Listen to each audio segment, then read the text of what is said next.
Olá a todos, aqui é o André Naves falando. Eu sou uma pessoa branca, pele clara, olhos verdes, uso óculos, cabelos e barba castanhos, já ficando grisalhos. Atrás de mim, alguns livros, obras de arte e plantas. E hoje, eu não sei se está dando para ver, eu coloquei ali um colete maravilhoso que eu ganhei ontem. Está sendo gravado hoje, dia 8 de dezembro, inclusive, data da festividade da padroeira Nossa Senhora da Conceição de Jacareí. Já mando um beijo enorme para Jacareí. Mas então, ontem eu participei de um podcast dos Guerreiros do Bem e eu ganhei esse colete. Eu fiquei tão animado, só que eu estava vestindo esse colete e pela câmera eu não dava para ver direito, então pus ele atrás. Hoje eu estou com uma camisa polo azul. Ao meu lado está o Adilson Toledo. Daqui a pouco eu vou pedir para ele se apresentar, porque antes eu queria fazer um convite para todos vocês. Tem muita coisa interessante aqui no Diário PCD.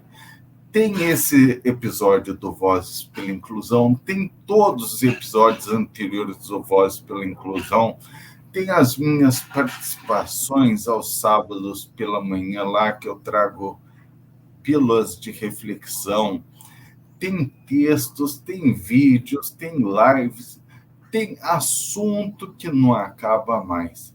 Então, entrem no site, nas redes sociais, pesquisem, porque tem muita coisa interessante para as pessoas com deficiência e para todas aquelas interessadas nisso.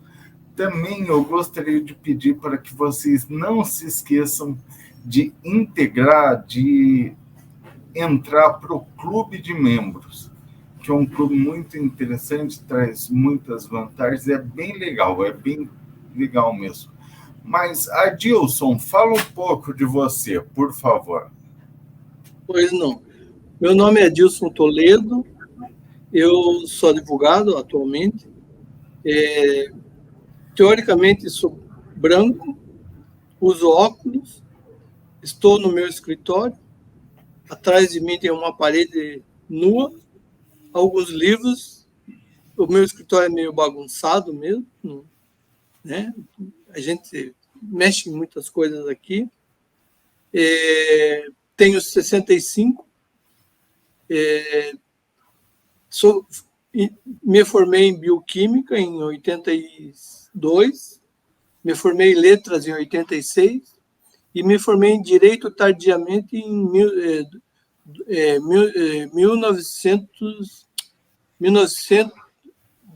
2015. Em 2015 me formei em direito, eu e minha esposa. E sou pessoa com deficiência por conta de um AVC que eu tive. Tenho hemiplegia à esquerda. E essas são as minhas considerações iniciais. Inclusive, Adilson, a gente estava conversando logo antes de entrar aqui no ar, que você, assim como eu, passou um longo tempo na UTI. Como é que foi isso? Como é que foi essa experiência? Bem, eu fiquei internado durante uns 15 dias na UTI, por conta de um AVC. O interessante é que só quem sofre mesmo um acidente desse tipo é que tem a noção do que é ser uma pessoa com deficiência mesmo. A partir dali, você fala muito no teu livro sobre autoridade, né? A partir dali, eu já tinha essa noção por conta da minha formação religiosa, sou católico praticante, né? Tá. Mas por exemplo, a gente passa a ver o mundo e as pessoas de uma maneira diferente a partir da visão de uma cama de UTI, né? E eu lembro que, quando você menciona também no teu livro, eu lembro que quando eu estava meio parado, assim, sabe? Mas tinha uma luminosidade tão grande, tão bonita, rapaz. sabe? Eu nunca gostei de luz, mas aí eu olhava, tinha aquela luz, assim, sabe? E você menciona no teu livro assim, ou eu vou ou eu não vou, né? Você quer dizer mais ou menos isso, né? Alguém te chamando, mas Isso. enfim, aí eu retornei, né? Então foi legal. E o interessante, André, que depois desse episódio eu fiz exatamente aquilo, as coisas que você fala no teu livro, sobre a alteridade, a perseverança, a disciplina, né? E eu disse Ah, assim para mim mesmo, ou você vai para frente, ou você vai para trás e morre. Aí eu tive uma escolha, né? sei. E fala um pouco da sua escolha pessoal. Você resolveu ir para frente. Só vamos deixar claro aqui, o Adilson está comentando do meu livro, Caminho, a Beleza em Enxergar, um livro que eu escrevi depois de uma experiência de coma, de UTI, um grave acidente de carro que eu sofri, e a partir disso eu traço várias reflexões sobre como nós podemos transformar nossos vícios, ou seja, nossas limitações, nossos dramas, em virtudes, em um caminho bom para nós e para toda a sociedade. Mas, Adilson, fala um pouco disso, por favor. Pois é, rapaz. Você sabe que foi nessa época que a minha vida deu uma guinada assim de 360 graus, sabe? É, na época que eu sofri o AVC, eu estava fazendo doutorado. Tá. Eu Em estava letra? na Federal em Letras, Federal de Curitiba. Eu moro em Paranaguá. Você estava falando sobre o quê? Eu fazia o doutorado, eu estava me submetendo, iniciando o doutorado na Ah, área de tá. letras. E nem entrei. Aí tive que me preocupar, né, com a minha saúde. Mas depois, acho que uns 4 anos, 3 ou 4 anos depois, sempre com aquelas dificuldades, né, de uma pessoa com AVC, eu falei, sabe de uma coisa? Agora eu vou para um outro doutorado, vou mais longe. Aí eu procurei, fui para Londrina. O que eu estou tentando dizer, eu acho que o interessante é que a pessoa com deficiência, a limitação, como você fala mesmo, vem de outro, né? Vem do ambiente e vem dos outros. E aí o Isso que eu fiz? não é da pessoa, nunca é da pessoa. Nunca é da pessoa. Aí eu falei para mim mesmo assim, ó, se você quer evoluir dentro da tua diversidade, né? Aí fui em Londrina. Fiz na UEL, Universidade Estadual de Londrina, concluí meu doutorado em estudos da linguagem com a doutora Adja, uma excelente, uma maravilhosa, uma pessoa maravilhosa. E logo em seguida eu fiz pós-doc Que na, legal! na Universidade de Santa Catarina, na área dos Então, estudos da linguagem. estudos da linguagem. Então, Isso. você estudou muito Fernando Saussure e tudo mais. Isso, a base, né? Mas a minha base não era Saussure, era o Labov, porque eu sou Tá. sociolinguista. Meu Então, mestrado é sociolinguística.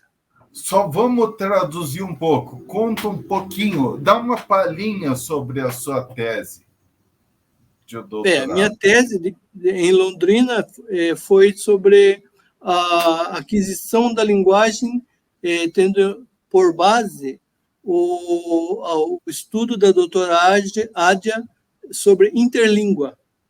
Então, na minha tese, eu parto do seguinte princípio, que toda pessoa, isso no contexto de aprendizagem de língua materna.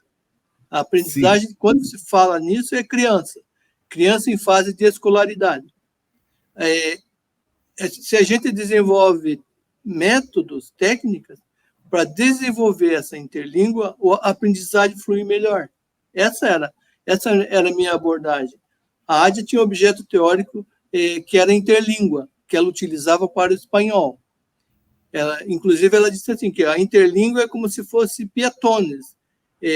Piatones seria uma passarela, que você vai de um lado a outro.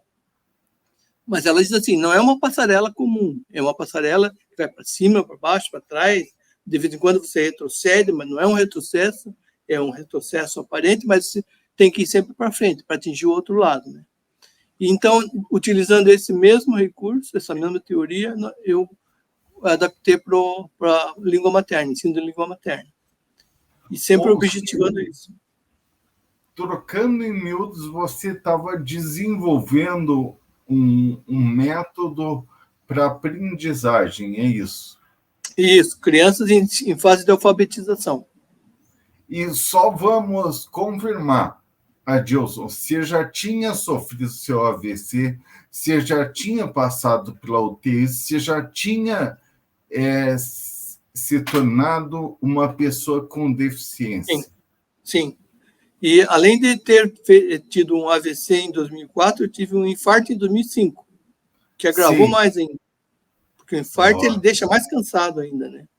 Aí, então, e tudo que eu fiz, o doutorado, eu fiz o pós-doc e fiz o direito no contexto de pessoa com deficiência, para demonstrar que isso não é uma limitação, né? Isso. Se a deficiência tivesse em vocês, estivesse na pessoa, você conseguiria fazer isso, Adilson? Se você fosse o limitado e não o ambiente, será que você conseguiria ir para frente? Não. Eu acho que se tivesse em mim, né? Ou seja, você é uma prova viva de que a deficiência está no ambiente, está na estrutura social e nunca, jamais na pessoa. Agora tem um outro detalhe, sabe, que eu acho que é interessante a gente ter em mente, que tem pessoas, aquela história do o copo está meio cheio, o copo está meio vazio, você menciona isso também. Para mim, está sempre meio cheio, sabe? Então, acho que a pessoa tem que ter estímulo, a autoestima, sabe? A gente tem que pensar sempre que está indo para frente. Tem pessoas que se retraem. Então, seria muito fácil para mim ficar com uma aposentadoria por invalidez, e, enfim, e ficar em casa, não fazer mais nada. Mas nunca foi esse o meu objetivo, nunca quis isso. Né? Tanto que fui fazer direito depois, né? Isso, é isso que eu queria falar também. Você começa numa faculdade de bioquímica, depois viu que não era bem isso, ou resolveu mudar. As pessoas mudam ao longo do tempo. Daí fez uma faculdade de letras. Sou professor. Continuou a vida acadêmica, doutorado, pós-doutorado, é professor. Daí, ainda não satisfeito com isso... Escrevi um livro. Escreveu? Fala um pouco. Daqui a pouco você fala. Você foi fazer direito. Então, comenta toda essa caminhada, que é super interessante. Você, Adilson, é uma pessoa riquíssima, que pode ensinar muita gente, pode inspirar muita gente a perceber que depois de um acidente, de alguma coisa que aconteça com a gente pode seguir produzindo, a gente pode seguir progredindo. Aliás, eu achei interessante isso no teu livro, né? Diga lá. Eu achei interessante. É isso. Quando eu estava me vendo no teu livro. Você fala da chuva. Eu lembro que quando eu saí da UTI, estava chovendo, assim, sabe? Eu disse assim, meu Deus, que maravilha! Sabe? Então... que é tão legal, às vezes, a gente precisa da chuva para entender o sol e precisa do sol para entender a chuva. Mas no leito da UTI, eu pensei assim, eu não vou sair mais daqui, entendeu? Sim. Eu estava condenado ali, né? O que o médico disse, preparou minha esposa, olha, ele não vai sair daí, né? Então, quando eu saí, eu olhei a chuva e falei assim, meu Deus, que linda essa chuva. Estou aqui, né? me deu uma nova chance, né? E outra coisa. Diga, Edilson, por favor. Não, é que depois veio o livro, rapaz. Eu tenho... mas eu sou meio assim, eu começo, eu termino e depois parto para outro desafio, sabe? Eu fiz um livro, queria fazer um livro chamado Síndrome do Medo. Escrevi, são crônicas, né? Não teve, né? Aqui em Paranaguá, em qualquer lugar do mundo é difícil, né? Ter alguma coisa mal. Mas eu me reconheci ali, sabe? Eu me reconheci porque... Isso é o mais importante. Tem como comprar o seu livro, Edilson? Não tem. Eu posso até enviar um. Eu só tenho 3 exemplares. Sabe? Se você puder, se não for fazer uma falta para você, eu ia ficar muito honrado de ter seu livro. O título é Síndrome do Medo. Quando eu falo em Síndrome do Medo, as pessoas pensam assim, era o medo dele quando ele estava no pós-operatório, pós-doença, né? Mas não era. Eu trato dos medos que as pessoas têm e tinham antes, né? Sim. Então, as crianças, por exemplo, tinham medo de fantasma. Eu lembro que minha avó falava, olha o homem da capa preta. E hoje as crianças já não têm mais esses medos, né? Então, é mais ou menos isso. E além do medo da doença... Falava muito para mim também, não vai lá porque tem um homem do saco, essas coisas. Exato. Era muito pedagógico, né? Isso.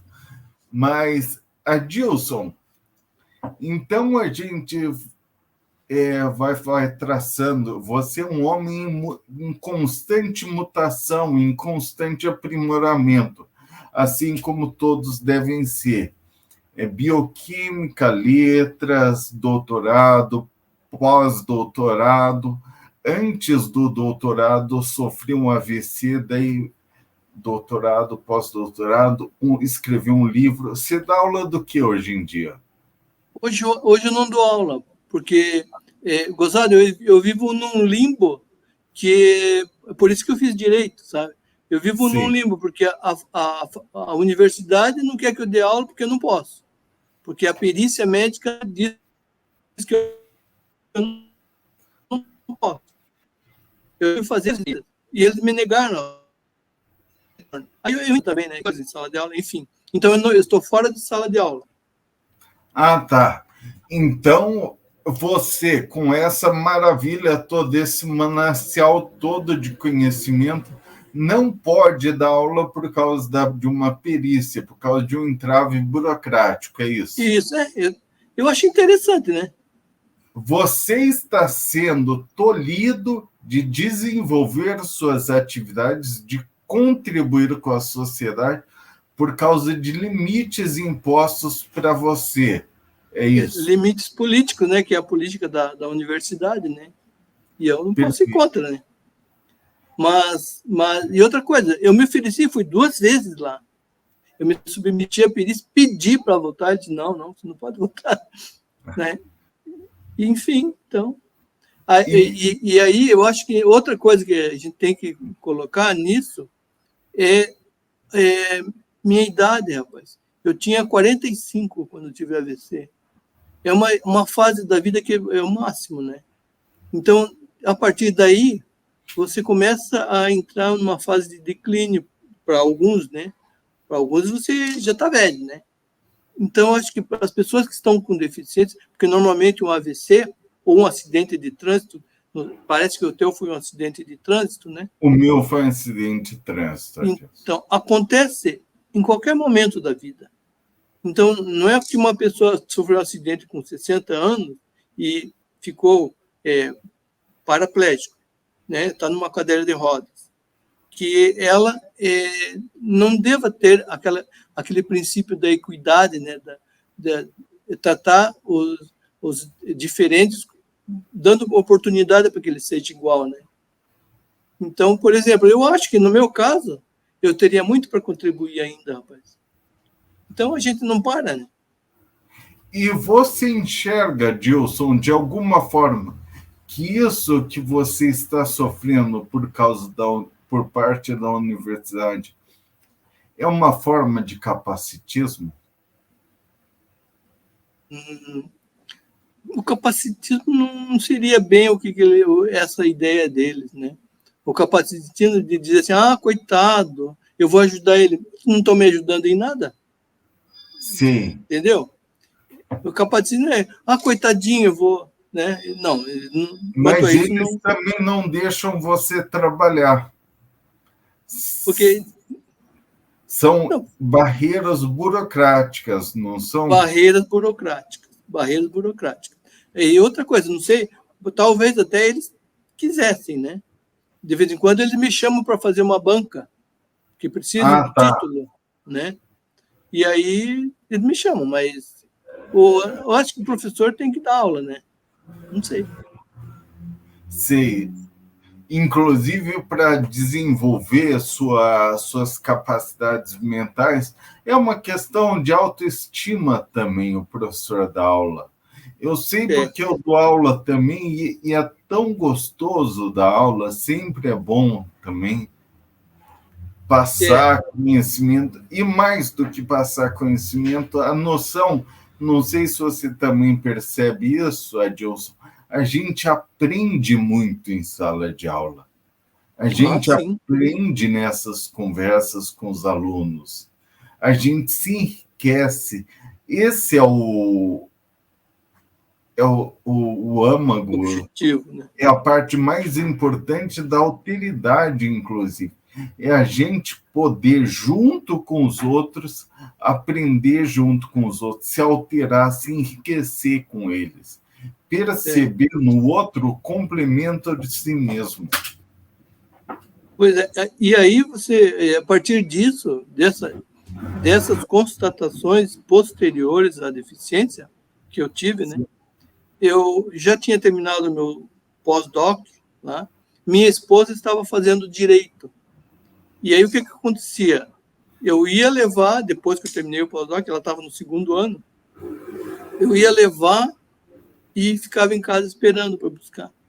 Aí no segundo ano, quando ela estava no terceiro, eu falei assim, já que eu fico aí esperando você a noite toda, vou começar a fazer esse direito. Fiz casualmente, sabe? Para acompanhar ela.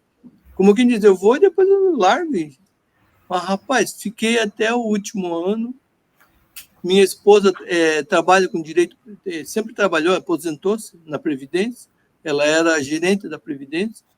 Ela abriu um escritório, ela sofreu um problema de doença recentemente, tanto que eu tive que largar muitas coisas para ficar com ela, né? Ela passou 65 dias no hospital, eu fiquei com ela lá. E aí, mas aí você veja, foi nesse contexto que eu terminei, e aí eu comecei a entender a pessoa com deficiência na Previdência, como essas pessoas elas são espezinhadas, né? São. Quanta pessoa chora na minha frente aqui, rapaz, sabe? Você poderia contar algum caso, sua experiência, ou falar um pouco mais sobre isso, Edilson? Pois é. A área que a gente atua é quase que exclusivamente previdenciária, eu e minha esposa. Então, mas eventualmente aparece um caso que a gente pega que é de parente, fora dessa área. Mas trabalhamos com aposentadoria, aqui em Paranaguá, que é portuária, né? Tem muita aposentadoria especial, o TPA do Porto. Inclusive, o TPA do Porto tem um problema sério de coluna. A questão diferencial aí é a incapacidade e a deficiência, né? Eles, o trabalho deles gera uma incapacidade laboral incrível, sabe? Sobe navio, desce navio, cai, né? Mas o que me chamou mais a atenção recentemente foi a questão do LOAS, sabe? Da LOAS, que como a política governamental ela é restritiva. Pessoas que não têm, sabe, onde cair, sabe? A gente vê, são nesses momentos que, por exemplo, uma criança com... Eu tenho um caso aqui, a mulher chorou na minha frente quando cheguei e disse, seu benefício já foi implantado. A mulher foi agora, semana passada. Eu falei assim, meu Deus, o salário mínimo para ela faz a diferença, sabe? Era uma criança com autismo. Veja, quando você tem uma pessoa com deficiência, normalmente, quando é adquirida, a tendência é a esposa debanda, o pai debanda quando é um filho, deixa o filho com a mãe sozinho. A mulher, ela cuidava exclusivamente da criança, sabe? Nesse último caso que eu falei. Quem estava ajudando ela eram os pais.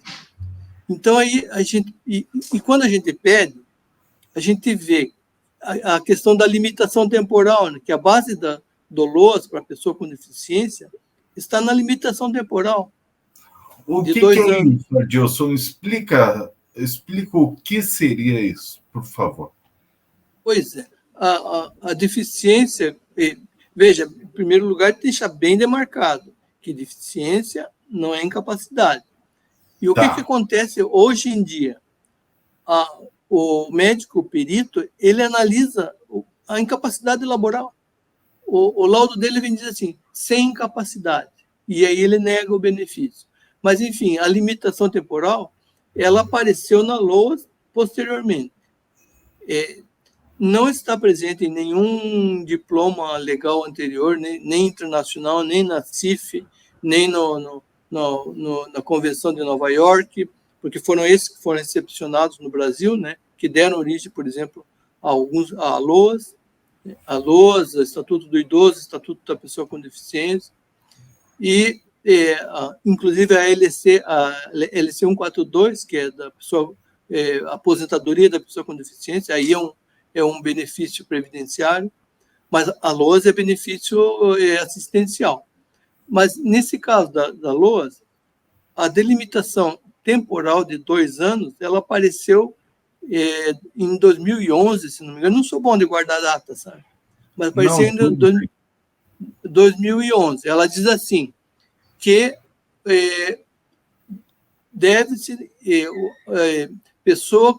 a LOAS pode ser concedida a pessoa em estado de vulnerabilidade e miserabilidade, ou mais de 65 anos, ou idoso, né? Ou a pessoa com deficiência, desde que caracterizada as barreiras e o impedimento de longo prazo.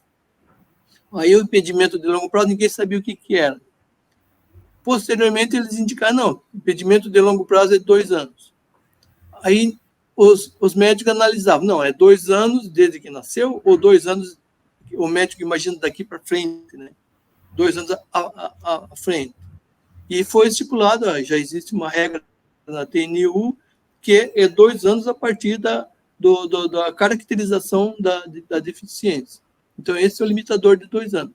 Mas o que acontece é que a perícia biopsicossocial, eles analisam e negam, sabe? Negam. A gente tem que entrar no judicial para ter reconhecido o direito, e muitas vezes argumentar bem, sabe? Eu acho absurdo. E realmente é. Mas, Adilson, agora a gente já está se encaminhando para o fim do nosso tempo, e você é uma pessoa riquíssima, assim, eu adorei conversar com você, aprendi bastante. Eu gostaria que você mandasse um recado ou fizesse suas considerações finais, abordando principalmente essa questão que depois da sua deficiência você continuou no doutorado, fez um pós-doutorado, escreveu um livro, fez outra faculdade. Comenta isso, porque muita gente acha, depois que eu ficar velho, a vida acabou, depois que uma deficiência, a vida acabou. Mostra para as pessoas que a vida não acabou, que a gente tem muito que aproveitar ainda. Aproveitar é se desenvolver, se capacitar da melhor forma possível. E mostre que você ainda tem muito a contribuir com a sociedade. Por favor, Edil. Eu acho que nós dois somos exemplos, né? Mas você, né, que você já tem o teu livro publicado. Pelo contrário. Não, é mesmo, é verdade. Eu me inspirei em muitas coisas que você escreveu, eu li só até praticamente a metade, quando você começa a falar do teu tio, mas você é um exemplo. E eu fiquei pensando assim, sabe o que a gente pode dizer aqui para os nossos amigos que estão na mesma situação que a gente? Ou para os parentes até, sabe? Para os cuidadores, as pessoas mais próximas, né? É o teu tripé. Eu achei maravilhoso aquilo. Perseverança, né? Eu estou colando ali. Disciplina, né? E alteridade, sabe? Para as pessoas que estão de fora, um cuidador, por exemplo, se coloca na pessoa que está ali, né? Sem o capacitismo, né? Sem a ideia de capacitismo. Mas se coloca na pessoa, poxa, eu posso ajudar de maneira real, né? Concreta. E outra coisa, deficiência, não, como você mesmo disse, como nós sabemos já no grupo, né? Deficiência não é fim de vida, não. Fim de vida é a gente ficar parado, sabe? Isso. Deficiência significa que você tem uma barreira, um impedimento, mas que o teu cognitivo permanece, o meu cognitivo permanece. E mesmo que não permanecesse, existem recursos para estimular o cognitivo da gente, né? O meu motor, eu perdi um espaço motor no braço e na perna, mas isso não me impediu de viajar, de fazer algumas coisas em casa. Hoje eu ajudo minha esposa, eu cozinho, aprendi a queimar cebola e alho agora, esses dias. Estou fazendo um arroz, olha daqui, ó. A gente sempre aprende, sempre se renova, está enriquecendo sempre. É isso mesmo, igual a Dilson falou. O importante é não ficar parado. A gente nunca pode estar parado. A gente sempre tem de aprender alguma coisa nova. Sempre tem de se desenvolver. Ler muito, né? Está sendo um arroz bom aí, Dilson. Tá, pelo menos arroz. Pelo menos arroz. Algum dia a gente vai combinar aí uma refeição aí. Ah, sim. Será bem-vindo aqui. Tá esse arroz aí. Tá jóia? Tá jóia. Gostei de conversar com você. Meus parabéns pelo teu trabalho. Eu que gostei demais. Foi um prazer, Adilson. Eu vou te enviar meu livro. Só me manda um endereço que eu envio para você. Pode deixar, Adilson. Pode deixar. Então, pessoal, esse foi mais um episódio do Vozes pela Inclusão. Hoje, conversando com Adilson Toledo, diretamente de Paranaguá. Meu forte abraço para a terra de Paranaguá, para a terra de Jacareí, cuja padroeira hoje é a data da festividade. Hoje está sendo gravado dia 8 de dezembro, não sei quando vai ao ar. Mas nesse episódio de hoje a gente percebeu como a deficiência não é uma limitação da pessoa. A limitação está na sociedade, está na estrutura social. Nós sempre podemos e devemos nos renovar, nos reinventar, nos desenvolver. Então, sigamos nesse importante caminho da prosperidade e, por que não, da felicidade. Fica esse recado. Botei o tripé também. Botei o tripé lá, ó. Alteridade, disciplina e perseverança. Exatamente, exatamente. O Adilson esteve aqui para ensinar que não é AVC que derruba ninguém, não é idade, não é nada. A gente tem muito a construir. Parabéns, Adilson. Até logo, pessoal. Tchau, tchau. Um abraço.